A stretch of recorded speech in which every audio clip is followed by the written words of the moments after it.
get on camera and apologize to those girls. That's what needs to happen.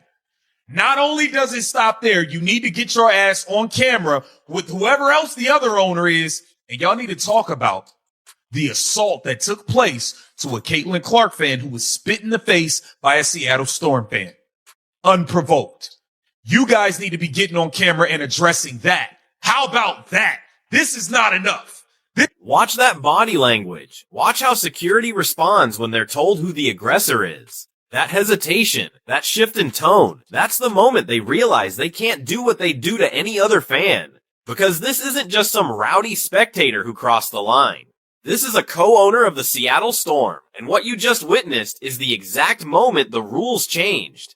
Here's what happened at Climate Pledge Arena on game night. Two 16-year-old girls, Anali and her friend, sitting in their seats holding signs supporting Sophie Cunningham and the Indiana Fever. Standard fan behavior at any sporting event in America. Then a woman approaches them. Not security, not an usher, a spectator. She gets in their faces, starts cursing at them, brings up religion unprovoked, tells them she hopes God can forgive them for what they've done. The girls start crying. They're 16 years old getting verbally assaulted by an adult woman at a basketball game.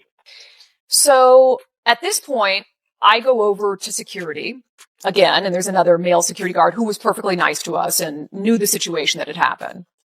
And I go to him and I say, hey, you know, that woman sitting next to Sue Bird is the woman who made the girls cry. And he's like, which one? You know, and he's looking. And I'm like, the one white, whatever. And he says, oh, that's a co-owner of the team. Her name is Celeste Keaton. There she is. The woman on the left is co-owner. And this gets complicated. The person documenting all of this is Brandy Cruz from Undivided. She's got a platform. She knows how media works, and she's responsible for these teenage athletes who came to watch a basketball game. She does exactly what you're supposed to do.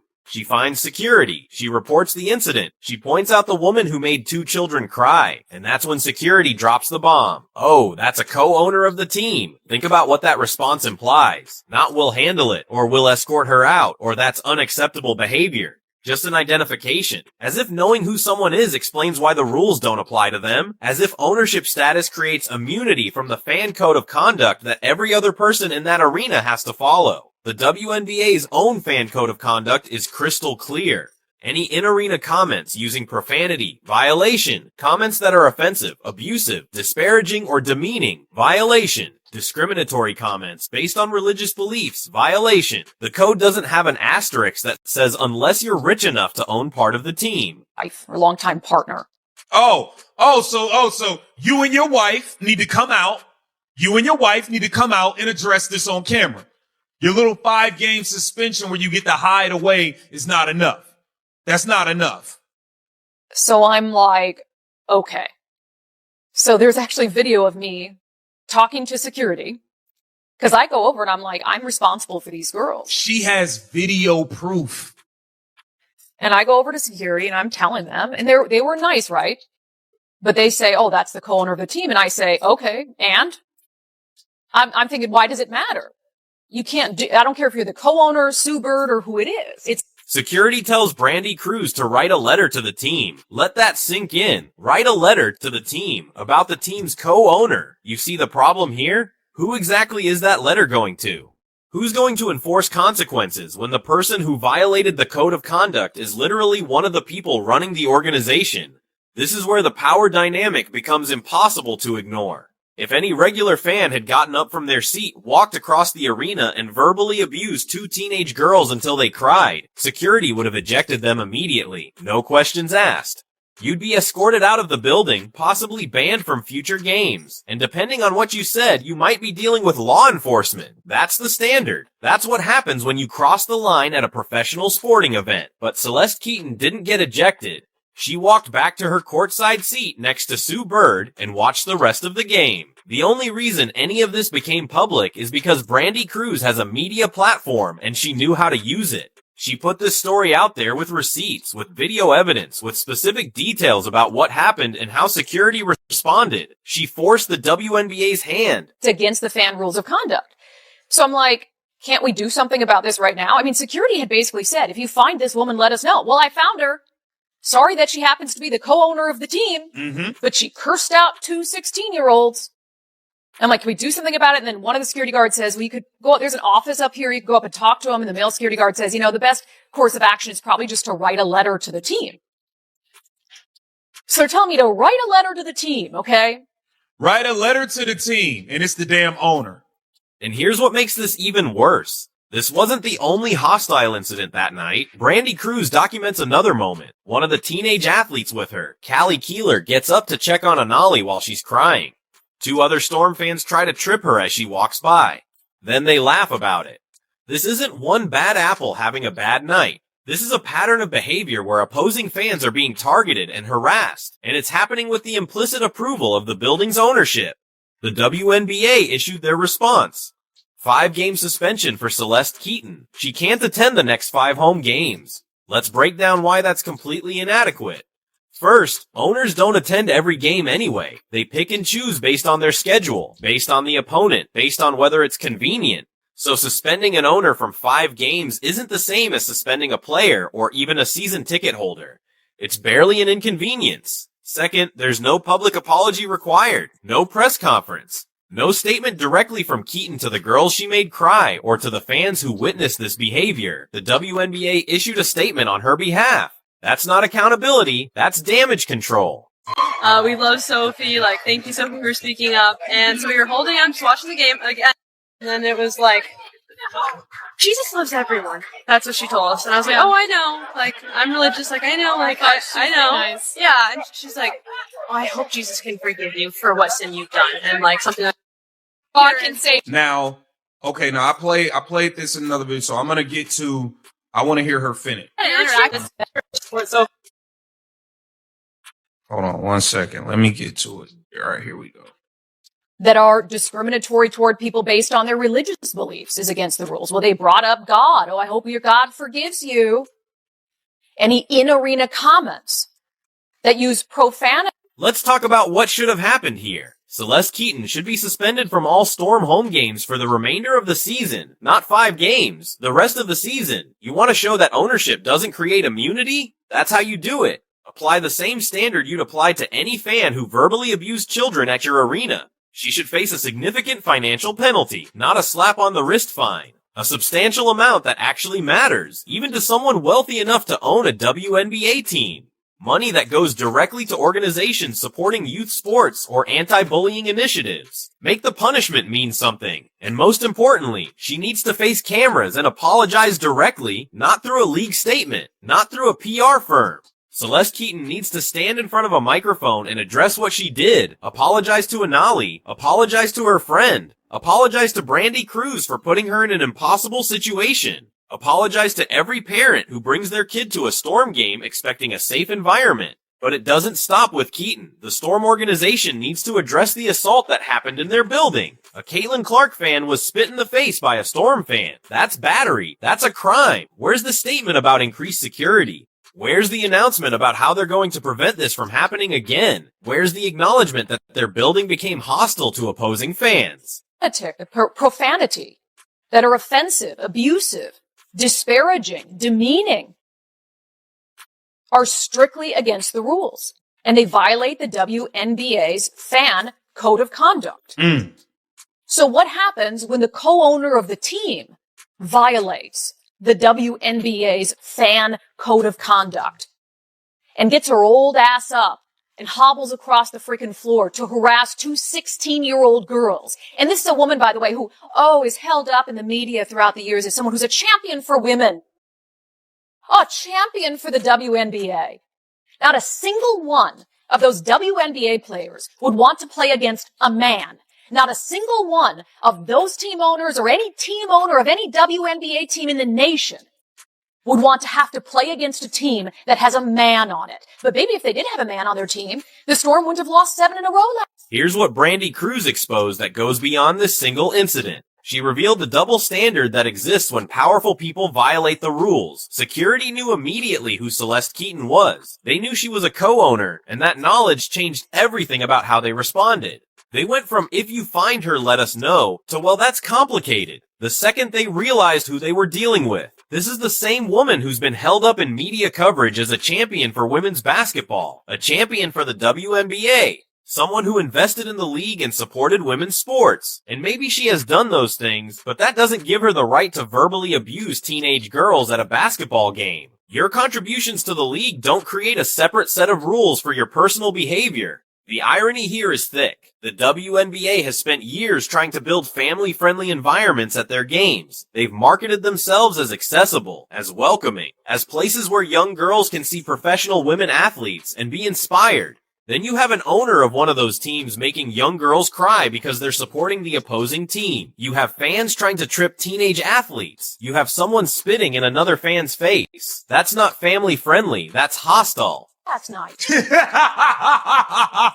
Oh shit, she cooking now. Wait a minute. Damn, Brandy, I didn't know you like that. That was a good one. Man on it. But maybe if they did have a man on their team, the Storm wouldn't have lost 7 in a row last night. Damn. Any other fan in the stadium who would have acted the way Celeste Keaton acted would have been ejected. Yep. No question in the world. 1000%. Yo, Brandy Cruz. Here, stir the pot. Keep cooking. Keep cooking. You whipping up a pot or something right now. Had I acted that way, got up, went and swore at 2 people, let alone children, and made them cry, I would have been ejected and I would have deserved it. But I would never do that because I'm not mentally disturbed and insane. And that wasn't the end of it. And I said last night when I got home, I was so mad. Like my motherly instincts had kicked in. And I was like, I will spare no one. Here's 2 girls who decided it would be a good idea to try to trip one of the teen athletes who we were there. Let's address the elephant in the room. This happened at a Fever game. The Fever, as in Caitlin Clark's team, the team that's driving unprecedented attendance and viewership across the league, the team that's bringing new fans to WNBA arenas in every city they visit. And some of those new fans are getting treated like invaders. There's been this weird tension all season between legacy WNBA fans and the new audience Clark is bringing to the league. Some longtime fans resent the attention she's getting. They resent that casual fans are showing up for Clark and not for the players who've been in the league for years. They resent that the media coverage has shifted. And in some cases, that resentment is manifesting as hostility toward Fever fans. But here's what those legacy fans need to understand. The league needs this growth. The WNBA has operated at a loss for most of its existence. Teams need attendance. They need viewership. They need casual fans to become regular fans. Caitlin Clark is bringing all of that. She's bringing attention and revenue and new audiences. And if the response from some existing fans is to make those new fans feel unwelcome, you're actively working against the league's growth. Celeste Keaton's behavior toward those teenage girls reflects this larger problem. They were holding signs supporting Sophie Cunningham and the Fever. That's normal fan behavior. But to Keaton, it warranted confrontation. It warranted bringing up religion unprovoked. It warranted making them cry. Why? What about their signs was so offensive that an adult woman and co-owner of the opposing team needed to get in their faces? Callie Keeler, who you guys know, who is the girl who had to wrestle a boy unbeknownst to her. Callie Keeler had gotten up to go check on Annalie while she was crying, and these 2 absolute detestable creatures attempted to trip her and then laughed about it. Well, there are their faces. Let's find out who they are. Maybe they're someone of importance too. It is always the people who preach love and inclusion, who think they are morally superior, who are the most detestable, hateful bigots on the planet. If I have learned anything in the last 5 years, I have learned that. Man, Brandy Cruz went crazy. Undivided with Brandy Cruz. Now let's talk about what happens next. Because the WNBA's weak response here sets a precedent. They've essentially told owners that if you violate the fan code of conduct, you'll get a light suspension and maybe some bad press for a few days. That's it. No real consequences. No meaningful accountability. Just wait it out and it'll blow over. That's a problem. Because other owners are watching, other fans are watching, and what they're learning is that the rules are negotiable if you have enough money or status. They're learning that the WNBA will protect its owners even when those owners create hostile environments for fans. They're learning that public pressure is the only thing that forces any accountability at all. Brandy Cruz shouldn't have had to blast this story on her platform to get a response. Security should have handled it the moment it happened. The Storm organization should have immediately addressed it. The WNBA should have come down hard without needing social media outrage to force their hand. But that's not what happened. It took a media personality with a platform exposing the whole situation with video evidence before anyone took action. Think about all the incidents that don't get documented.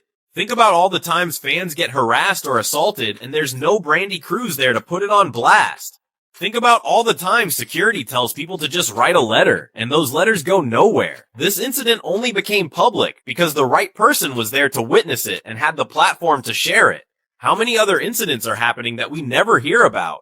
The spitting incident is particularly disturbing because that's assault. That's not just rude behavior or hostile words. Someone physically spit in another person's face. In a post-COVID world, that's even more serious than it used to be. And what's the Storm's response? Silence. What's the WNBA's response? Focus on the owner's suspension and ignore the assault. That's unacceptable. Every fan in that building should feel safe. If you can't guarantee that, you failed at the most basic level of event management. Here's what the Storm organization should do right now. Hold a press conference. Have ownership. Both Celeste Keaton and her partner address what happened, lay out specific new security measures, announce how they're going to handle hostile fan behavior going forward. Make it clear that courtside seats don't give you immunity from the code of conduct. Show that they take this seriously. They should also reach out directly to Brandy Cruz and the girls who were harassed. Private apology, sure, but also public acknowledgement. These girls came to watch basketball and left traumatized. That happened in the Storm's building on the Storm's watch with the Storm co-owner as the aggressor. Own it, fix it, make it right. The WNBA needs to revisit their ownership standards. If you're going to give someone an ownership stake in a team, there should be behavioral expectations that come with that. There should be a morals clause. There should be consequences for creating PR disasters and hostile environments. Celeste Keaton's behavior reflects on the entire league, not just the Storm. The WNBA's brand takes a hit every time an owner acts like this and gets away with a slap on the wrist. And here's the bigger picture. The WNBA is at a critical growth moment. Caitlin Clark's rookie season has brought unprecedented attention to the league. Attendance is up, viewership is up, merchandise sales are up, new sponsors are paying attention. This is the moment the league has been building toward for 27 years. And incidents like this threaten that growth. New fans who show up to a game and get harassed aren't coming back. Parents who bring their daughters to see Caitlin Clark play and watch those daughters get made to cry by an owner aren't coming back. Casual fans who see this story and think that league has a toxic fan culture aren't giving it a chance. Every incident like this costs the WNBA potential long-term fans and revenue. The league can't afford to be protective of owners who create these problems.